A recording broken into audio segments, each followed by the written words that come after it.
Well, let me do a monologue about this construction project that I'm managing for the family, the owner's rep, as it were.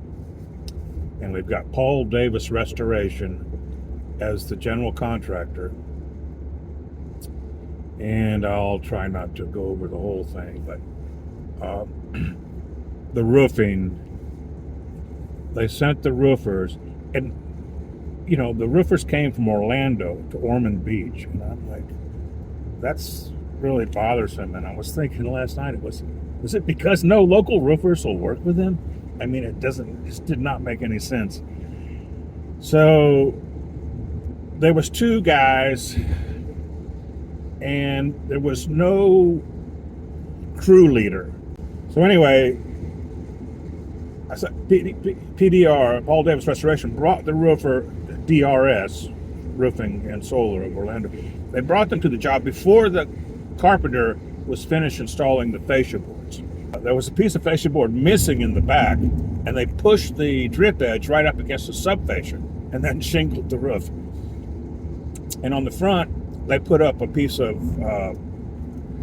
pressure treated or just regular pine 3/4 inch board, 1x6, whatever it is. And it has to be rough sawn cedar, because this is a neighborhood HOA. Every townhouse looks the exact same. And so there you go, right away, you're doing stuff twice. The cricket wasn't done on the chimney exactly like I expected, but the superintendent was argued that, we never know when the people are going to rebuild next door. The actual unit that burned down needs to be built from the ground up, and the ones on either side were gutted down to the studs, and all the wiring and air conditioning removed, and some truss repair next to the firewalls, and some new sheathing where needed, and new shingles over the whole roof. Okay, so these guys are finishing up. I don't remember if it was that day or the next day that the inspector had been there. And so I go over there, and they've torn up the flat roof, which was new, and no reason to be part of this job. And I'm just like, oh no. Well, there you go, new flat roof. Except that when they tore off the, excuse me, it's not funny, the flashing that was on the new flat roof, and put it back all bent to hell. I mean, it looked like the worst thing in the world, which you only see from the upstairs bedroom window, but it's unacceptable. We're going to sell this unit, and somebody look out that window and go, oh no, what happened here? So those, and then the third thing was the edge of a gable roof going up the rake next to this flat roof. This has a roll. It gets near the edge, and then the shingles roll. And so the young man roofer on the job was there, and I told him, in Spanish, I said, that hump is, that needs attention. It's, it's not right. That roll or whatever it is. Oh yeah. I think it was pretty much real ni modo type of thing for him. And so anyway, I said this over and over to PDR and to the roofing company, and it took them, never mind that it took them a month to come back, and the carpenter came, put the fascia boards up, tore up the drip edge where he did, put the rough sawn cedar fascia boards up.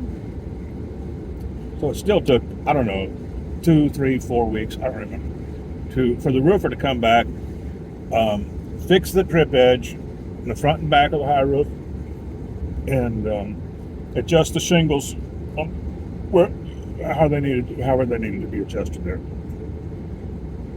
And then he had to make the counter flashing for the flat roof, reinstalled that, and it looks now pretty much like it looked when it was before they started mucking with it. Now, I said, this field inspector from the roofing company came and met me on the job to look at all of these things. After they were done, but not fixed. And so I show them this roll in the roof, and I show them, of course, the flashing on the flat roof and the drip edges on the high roof. And, oh, all right. Well, he argued with me a little bit, I guess. And I said, well, Brandon, just take care of it, and I'll work it out with the PDR owner. Well, okay. Or whatever. I mean, I'm not there to argue with, somebody that's, half my age or whatever.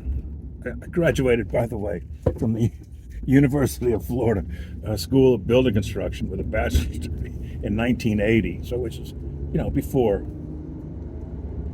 a lot of these guys were born. And so then I was out of town for a few days, and I come back, and the drip edge on the high roof is fixed front and back, and the counter flashing on the flat roof is fixed, and the roll on the edge of that gable roof is not fixed. I'm like, I'll be darned. And I opened the garage door, and there's shingles and drip edge sitting in there. And I thought, oh, well, they just ran out of time that day, and they're going to come back because the materials are clearly right here. And so a few more days go by, and I'm kind of not happy about it anymore, because this PDR tends to argue. I mean, it's really bizarre, We pay and paid them and paid them some more and paid them again. And they argue with me about every little thing. There's a half wall in the bathroom. Had a month's notice. Didn't do it. Superintendent tells me, oh, no, we're not going to do that. I mean, at the last minute. I'm like, God damn, I think you are. And the floor in the kitchen, we told them 2 months ahead of time, 2 or 3 months. We're going to do vinyl on the whole bottom floor. So you have to take up the tile. Okay, that's such and such a cost extra. Well, it turned to be stuck down pretty hard. And so they kept, oh, well, we're going to self-leveling something like they were going to build a half-inch ramp from the top of the kitchen tile down to the concrete going into the living room. And I'm like, yeah, I hear the superintendent tell me, yeah, Brad says we're not going to do that. And I'm like, well, I think you are. That's how I get this argument. Small thing on the half bath ceiling, where the dryer vent was bigger because of recent codes, and it protruded into the room at the top of the wall where it had to make a turn. And I was up. Brad says, yeah, we're gonna kind of like do whatever we want. I said, no. They're already like just months and months behind schedule on this job. And I said, no, let me call the drywall contractor direct. Yeah, well, he come out there and he said, I can do that. And I said, well, good, I'm ready. Do it. So he fixed it. And now this roof thing, I mean, it's an argue with me. I'm like, why are you arguing with me? It's really strange. And so, anyway, Brandon, okay, the field inspector from the roofing company, come out. Oh, I got a picture. All right, let me see the picture. He said that roll was there before we started. I'm like, okay, good. So you knew there was something there that needed attention before you started. You stripped the roof off. You can see there was something there that needed attention. You put the roll fabric on. You could see there was something there that needed attention, unless you roof with your eyes closed, which is not recommended. And then you put on the drip edge, and you can sure as shit tell that it's not right. It's wonky. It needs attention. Fuck me. My estimation of the matter is that it needed a strip of half-inch plywood to be added there where the plywood was short at the edge.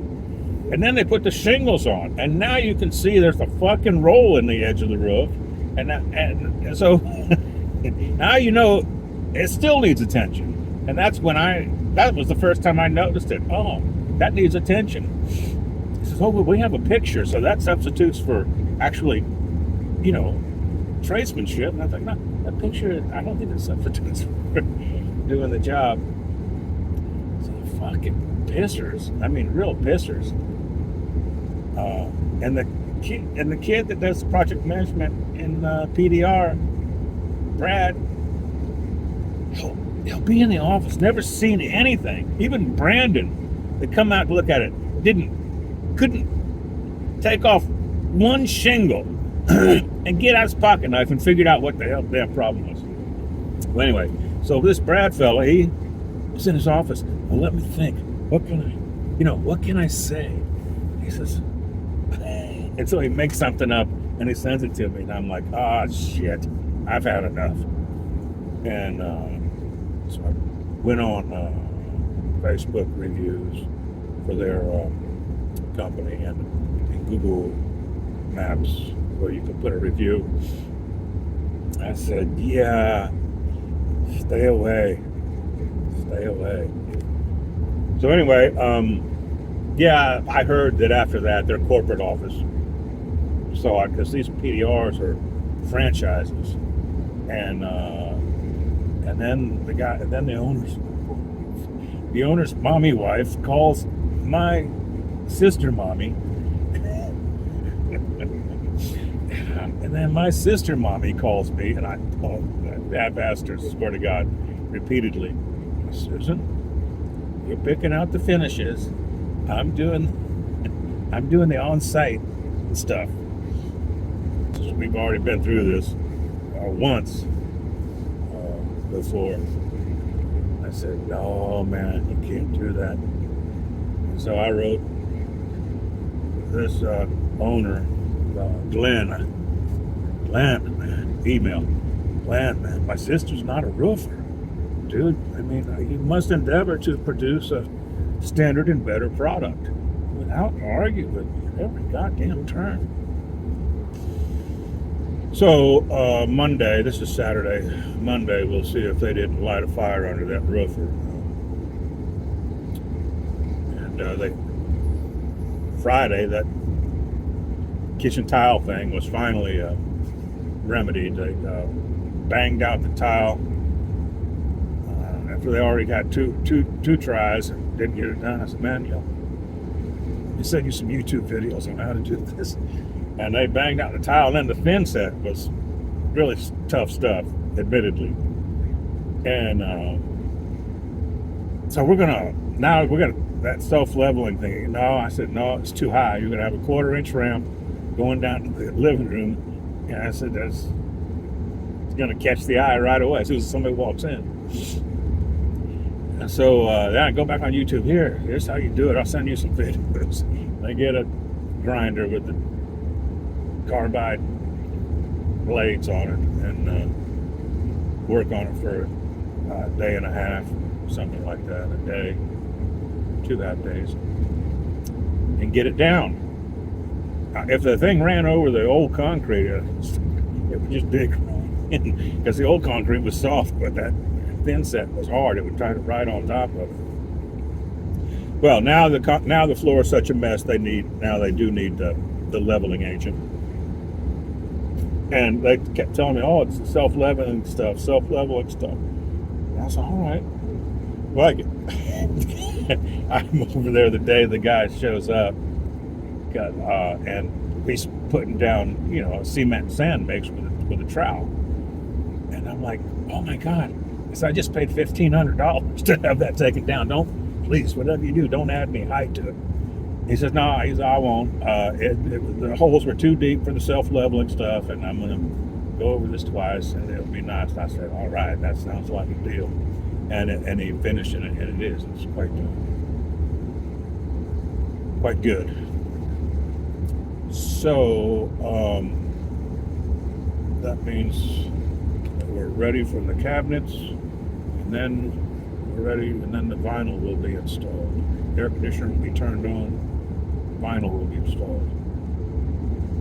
And that story. It's just too much the way their modus operandi.